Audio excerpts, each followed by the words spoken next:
Byłem wczoraj w Nosprze na koncercie Bruce'a Lee'u. Niezłe przeżycie.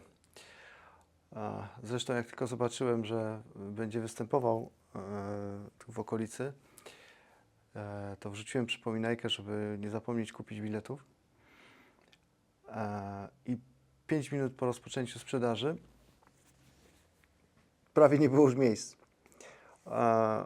Lekka panika, ale udało mi się, będąc w kasie Nospru, osobiście jeszcze dostać bilety.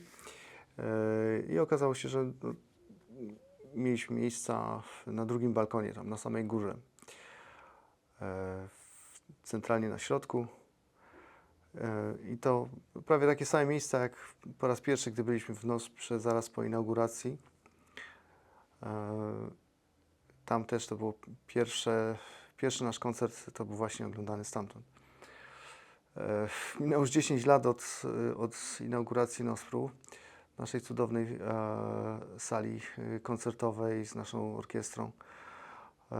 Naprawdę jestem super szczęśliwy, że mamy tak blisko do takiego miejsca. I w tym czasie w zasadzie byliśmy na bardzo wielu koncertach różnego rodzaju i w różnych miejscach i prawie w każdym miejscu tej sali koncertowej. Począwszy oczywiście od też amfiteatru na samym dole, od pierwszego balkonu, po bokach, na balkonach, w różnych miejscach. I za każdym razem te przeżycia związane z odbiorem muzyki w tym miejscu są nieco inne. I tak jak wczoraj słuchałem, zahipnotyzowany, wpatrując się z daleka w dłonie Bruce'a Lee'u, jak tańczył po tej klawiaturze, grając Chopina, to właśnie tak zastanawiałem się, co słyszę, jak to do mnie dociera, w jaki sposób. I naszła mnie taka refleksja, że może Wam o tym opowiem. Bo to, co dostajemy tam na drugim balkonie, siedząc na samej górze, to jest taki wspaniale zrównoważony koktajl dźwięków. Wszystko jest pięknie zrównoważone, wyrównane i podane na tacy w taki bardzo spokojny sposób. Nic nas tam nie zadrażni, nic nie urazi, po prostu sam relaks. Tak ja to odbieram, siedząc tam na samej górze na tym drugim balkonie. Jest to daleko. Gdy jesteśmy z kolei w amfiteatrze, tak blisko, że w pierwszych rzędach, że patrząc na pierwsze skrzypce i potem chcąc spojrzeć na wiolonczelę, to niemalże trzeba głowę odwracać. Tak blisko jesteśmy orkiestry. Tam wrażenia są zupełnie inne. Tam się słyszy wszystko. Tam się odbiera muzykę całym ciałem. Każde szarpnięcie, dotknięcie, stuknięcie, puknięcie, gest, wszystko jest namacalne.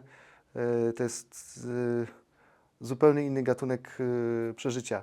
Jak instrument dęty zada tonu, a jeszcze szczególnie głośno, to naprawdę możemy się poczuć aż nieswojo. I naprawdę muzykę tam odbiera się całym ciałem. W szczególności, gdy gra orkiestra symfoniczna w pełnym składzie. Pamiętam, kiedyś byliśmy na koncercie, w programie były obrazki z wystawy w orkiestracji Maurice'a Ravela i byłem z kolegą.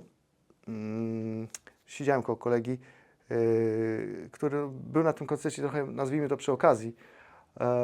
I pamiętam, że bardzo przeżywał te obrazki z wystawy, mimo że to jest utwór w miarę, nazwijmy to, przyjazny, ale widziałem, że drżał, jak tam się działo, bo w obrazkach z wystawy też momentami jest bardzo dynamicznie i to wrażenie, jak się jest blisko, naprawdę do nas dochodzi. Niesamowite wrażenie. Innymi razy, nie wiem, będąc na pierwszym balkonie, czy po prostu na wianuszku dookoła orkiestry, stamtąd obserwując muzyków, jest znowu trochę inaczej. Notabene lubię czasem tam zająć miejsce, i mieć ten kontakt z muzykami niejako z pierwszej ręki, patrząc na nich z bardzo bliska i nieco z góry. Też to jest bardzo, bardzo fajne wrażenie. Znowu kontakt jest inny, akustyka jest inna. Także to warto to wszystko brać pod uwagę w momencie, kiedy mamy taką możliwość, żeby wybierać miejsca. Co więcej, te wszystkie rozważania odnośnie tego, jak ta muzyka jest odbierana akustycznie, ma znaczenie wtedy, gdy pierwszorzędne znaczenie ma wtedy, gdy nie jest używane nagłośnienie, czyli generalnie głównie przy koncertach, gdzie gra orkiestra. Bo w momencie, gdy dochodzi nagłośnienie, no to zaczyna się już trochę inny charakter, inny wymiar tego grania. Przy koncertach, nie wiem, czy popowych, czy nawet jazzowych, gdzie te wzmacniacze są używane. Jak siądziemy sobie blisko takiej kiści głośników, w szczególności jak jesteśmy bardzo blisko, to w jaki sposób odbierzemy cały koncert może mieć na to wpływ, to znaczy ta bliskość tej baterii głośników.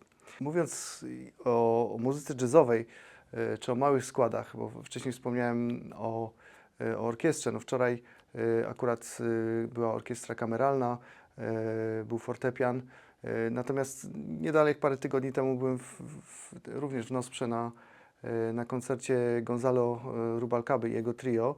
Gościnnie wystąpiła Anna Maria Jopek i z kolei tam mieliśmy miejsca w pierwszych rzędach w amfiteatrze. Gonzalo Rubalcabę niemalże miałem na wyciągnięcie ręki. Po prawej stronie perkusja, na środku kontrabas. Bardzo intymny zestaw. Brzmiało to fenomenalnie. W szczególności brzmienie perkusji odbieranej z takiej bliskości, to zestaw perkusyjny nie był jakiś wielki, bo taki jazzowy, czyli raczej mały, natomiast możliwość odbioru perkusji bezpośrednio no, była niesamowita. Zresztą perkusista fenomenalnie grał i naprawdę była to uczta dla uszu. Co więcej, no, perkusja jest takim instrumentem, który bardzo trudno jest nagrać i jeszcze trudniej odtworzyć na głośnikach. W związku z tym, gdy ma się możliwość słuchania jej bezpośrednio w takiej bliskości i w dobrej akustyce, to ja z tego po prostu czerpię pełnymi garściami. Naprawdę uczta. I wczoraj słuchając Bruce'a Lee'u, fenomenalnego wirtuoza fortepianu, grającego Chopina, i oglądając go z tak dużej odległości, trochę było mi żal, że nie udało mi się dostać takich biletów, jak miałem właśnie na Rubalcabie, bo fortepian jest królem instrumentów.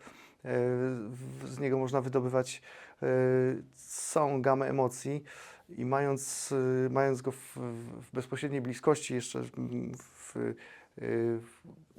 przy muzyce Chopina granej przez takiego wirtuoza, to przeżycie tej muzyki na pewno by było jeszcze bardziej przeszywające, bo jeszcze więcej mogłoby dotrzeć. Artysta nie byłby taki malutki, a niemalże można by było spoglądać w oczy. Dlatego z jednej strony wczoraj się bardzo cieszyłem, że mam możliwość słuchać tego koncertu i niesamowitego zresztą, a z drugiej strony troszkę żałowałem, że nie byłem bliżej całego tego spektaklu. No ale cóż, jak powiedziałem, 5 minut po rozpoczęciu sprzedaży, stojąc w kasie Nospru, już w zasadzie nie było czego zbierać. Czasami tak bywa. Zresztą swoją drogą powiem Wam, że jak był koncert chopinowski i ostatni, ten 18, który Bruce wygrał, słuchałem go i pracowałem przy komputerze. Akurat był czas, kiedy jakby dobiegały końca prace nad naszym OGI-em i słuchałem na żywo tego konkursu chopinowskiego na naszych prototypach OGI i to było niesamowite. Już wtedy wrażenie i spośród tych uczestników tego konkursu Bruce Lee bardzo mi przypadł do gustu i w zasadzie stwierdziłem, że on gra to tak naturalnie, że byłoby dziwne, gdyby nie wygrał. No i ja nie jestem żadnym znawcą w tym zakresie, no, po prostu odbieram to jako zwykły meloman. Bardzo mnie wtedy urzekł i jak zobaczyłem tylko, że będzie u nas w Katowicach, to stwierdziłem, że muszę się dostać na koncert i stąd ten rush, gorączka, żeby zdobyć bilety. Cóż, jak słuchamy muzyki u nas w domu, na naszych sprzętach, trochę wspomniałem o tej akustyce, no to jest trochę tak, jakbyśmy siedzieli w tym amfiteatrze na środku, w tych pierwszych rzędach i w idealnym świecie, gdy nagranie jest dobrze zrobione, no to faktycznie możemy słyszeć rozłożenie tych instrumentów. Mówimy o scenie muzycznej, jej głębokości, szerokości. Możemy się tego doszukiwać. Kiedyś nagrania robiono w bardziej podstawowy sposób. Dzisiaj, czy rozkładając może niewielką ilość mikrofonów, dbając o stereofonię, przy dzisiejszej technice możliwości nagrania są dość mocno rozbudowane i scenę dźwiękową nawet można wirtualnie tworzyć. Natomiast tak, przy dobrym zestawie, siedząc w domu, no to jesteśmy właśnie w tym amfiteatrze, niemalże w tej centralnej pozycji, niezależnie od, nie jesteśmy gdzieś ulokowani na flankach sali koncertowej, więc możemy być jak królowie i słuchać, jeżeli jest dobrze nagrane. Ale w zasadzie w tym wszystkim najważniejsze jest to, żeby bywać na koncertach, ponieważ samo przebywanie na koncercie jest wydarzeniem samym w sobą. Jest to przeżycie emocjonalne, dla którego chodzimy na te koncerty i to nie ma znaczenia, czy to będzie doskonała sala koncertowa, taka jaką mamy tutaj w Katowicach w siedzibie Nospru, czy będzie to mały, zatłuczony klub jazzowy, gdzie możemy przeżywać też muzykę na żywo, czy wreszcie będzie to olbrzymi stadion, gdzie są nasi ulubieńcy i przyjeżdżamy tam, czy idziemy na taki koncert, żeby po prostu to przeżyć, bo o warunkach akustycznych w zasadzie nie ma co mówić, także niech żyje muzyka, odbierajmy ją, dziękujmy artystom, że są i chodźmy na koncerty. Do następnej razy.